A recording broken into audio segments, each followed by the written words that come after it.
Have you ever wondered why your phone charger feels warm while it's plugged in? That heat is actually energy being lost to resistance. In a normal wire, electrons are like commuters in a crowded station. They constantly bump into the material's atoms, creating atomic friction that we feel as heat. Now, imagine a material where electricity flows forever without losing a single spark of energy as heat. This is a superconductor. It defies our intuition. Electrons should bump and scatter, but here they move in a perfect silent flow. That is the superconductor paradox. So the key takeaway is simple. Resistance creates heat, but superconductors magically eliminate it, allowing for an endless, efficient flow of energy. Welcome back. To understand superconductivity, we first need to look at the rivals of the microscopic world, electrons. Because every electron carries a negative charge, they naturally push each other away. This is called Coulomb repulsion. Think of it like trying to push two magnets with the same pole together. They just don't want to be near one another. In a normal material, this repulsion makes it hard for electrons to flow. When they try to move through a metal, they bump into stationary atoms. We call this scattering. Each collision is like hitting a bump on a road, losing energy as heat. This friction is what we measure as electrical resistance. So, under normal conditions, electrons are natural rivals that scatter constantly. But as we will see, there is a way they can learn to team up. To understand superconductors, we first look at a normal metal. Imagine a rigid crystal lattice, a grid of positively charged ions. Usually, electrons weave through this grid like runners in a crowded hallway. They bump into these ions, losing energy and speed, which we experience as electrical resistance. This constant collision is the natural state of electricity. But what happens if we change the rules?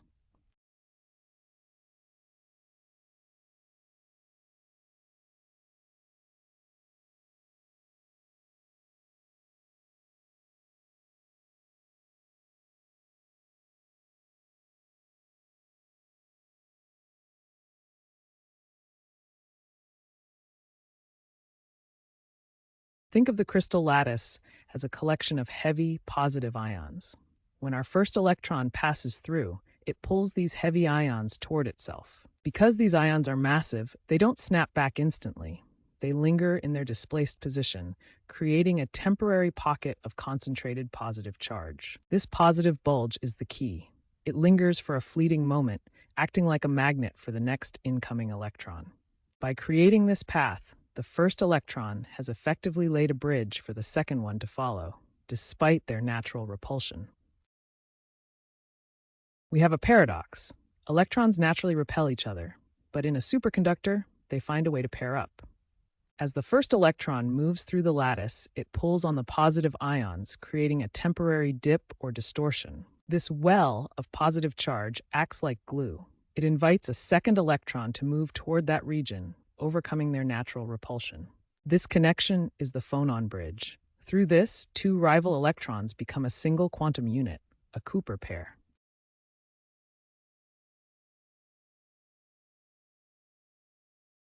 Once electrons form Cooper pairs, they change their fundamental nature. They cease to behave as individual particles that fight for space. Instead, they act as bosons. This allows them to collapse into a single collective quantum ground state known as a Bose-Einstein condensate. Think of this like individual dancers turning into a perfectly synchronized wave. No longer crashing into atoms, they move together as one. This synchronization is what allows them to flow through a material with absolute perfection. Think of individual electrons as people pushing through a crowded dance floor. They bump into guests, the atoms, and constantly lose energy, which we experience as resistance. A Cooper pair is different. It's like dancers holding hands, gliding through the same crowd in a single, choreographed rhythm. Because they move as one, they effortlessly glide past the stationary guests without a single bump. The key takeaway is that synchronization changes everything. By pairing up, electrons bypass atomic friction, enabling the perfect flow of electricity.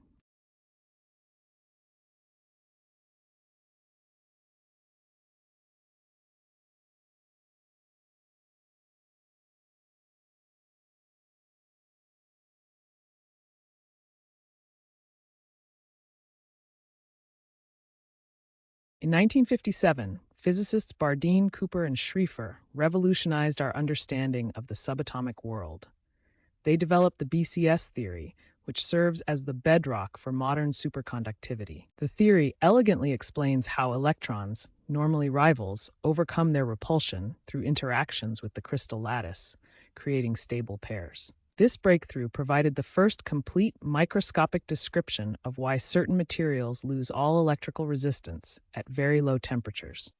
It remains the gold standard for understanding traditional low-temperature superconductors. We have moved from theoretical models to direct observation. Using advanced scanning tunneling microscopy, we can now visualize pair density waves. These waves show us how electron pairs are distributed across the lattice. This proves that Cooper pairs form even before the material becomes fully superconducting. These observations confirm that the foundation of the dance is set long before the music actually starts.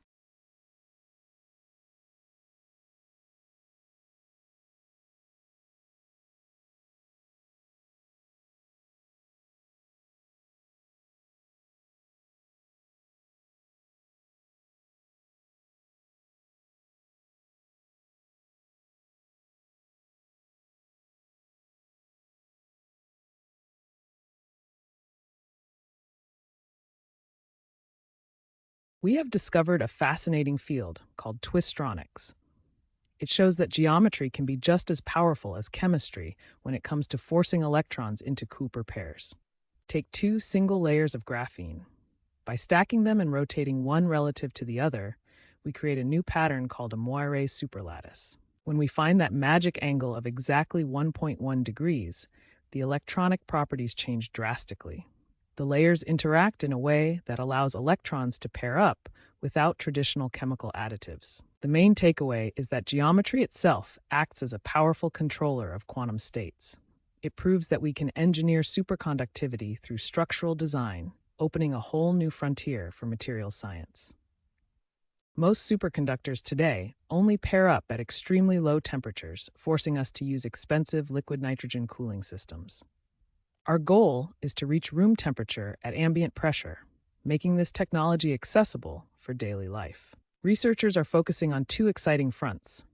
Hydrides use high-pressure engineering to stabilize Cooper pairs, while nickelates act as structural cousins to existing superconductors, offering a simpler path to study new pairing mechanisms. The race continues to turn these lab-based discoveries into practical, ambient temperature technologies for our future. Cooper pairs aren't just for moving energy through power lines. They are the actual backbone of modern quantum computers, specifically in building transmon qubits. In a quantum chip, we create tiny loops of superconducting material. Because Cooper pairs move without resistance, they can flow in an indefinite loop. This indefinite flow is incredibly stable. It allows the circuit to hold a quantum state, acting as the foundation for the zeros and ones of the quantum age. Without this perfect, resistance-free flow, the fragile quantum information would simply vanish. It is this ability to control quantum states at the scale of Cooper pairs that makes the quantum computer possible.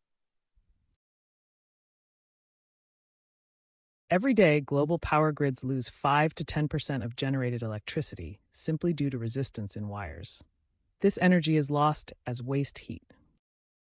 By implementing superconductors, we can eliminate this resistance. This transition is key to a significantly more efficient future. We are talking about potential savings of up to $100 billion every single year. It is one of the most impactful upgrades our infrastructure could undergo.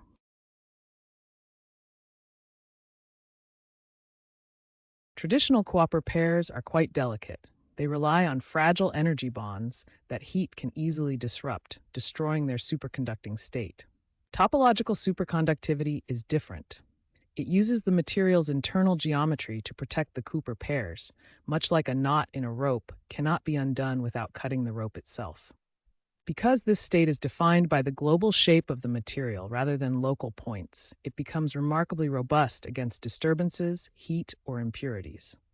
The key takeaway is that geometry acts as armor.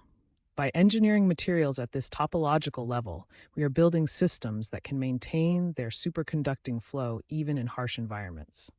It is a common misconception that superconductivity is some kind of magical state that any material can enter. In reality, it is a highly specific condition that requires perfect atomic order. Some think it is just a random effect, but look at the difference. Magic suggests chaos, where particles move at random. Science requires a perfect, rigid lattice structure where atoms sit in precise, predictable patterns. Not all materials can be superconducting. You need the perfect electronic structure and just the right amount of lattice flexibility. If the atoms are too rigid or the electrons don't fit the structure, the dance cannot happen. So remember, superconductivity is a fragile and precise quantum state. It is not a universal property of matter, but a beautiful result of specific materials working in harmony. We are currently entering an era where superconductivity moves from the lab into our daily infrastructure. The key is thin film deposition technology, which allows us to coat traditional wires with superconducting materials. Previously, we relied on liquid helium at 4 Kelvin, which is incredibly expensive. Now we're optimizing materials that work at 77 Kelvin, using liquid nitrogen, which is vastly cheaper and more abundant. This shift makes it practical to deploy superconducting cables in city power grids to eliminate energy loss and enables high-speed maglev trains that glide frictionlessly above their tracks. The future of infrastructure is one where energy flows perfectly, with minimal resistance, powering a more efficient, interconnected world. Let's summarize what we've learned about the incredible world of superconductors. First, remember that electrons are natural rivals. They repel each other. Yet, when moving through a crystal lattice, they distort the structure, creating a positive wake of charge. This positive wake acts as a bridge, pulling a second electron in to form a stable Cooper pair. Finally, these pairs condense into bosons. This allows them to move through the material in a synchronized flow, bypassing atomic friction entirely. These 4 principles are the heart of the superconducting phenomenon. Superconductivity shows us that even when forces seem naturally opposed, nature finds a way to cooperate. From the tiny quantum dance of Cooper pairs to the vast potential of a frictionless power grid, the possibilities are just beginning to flow.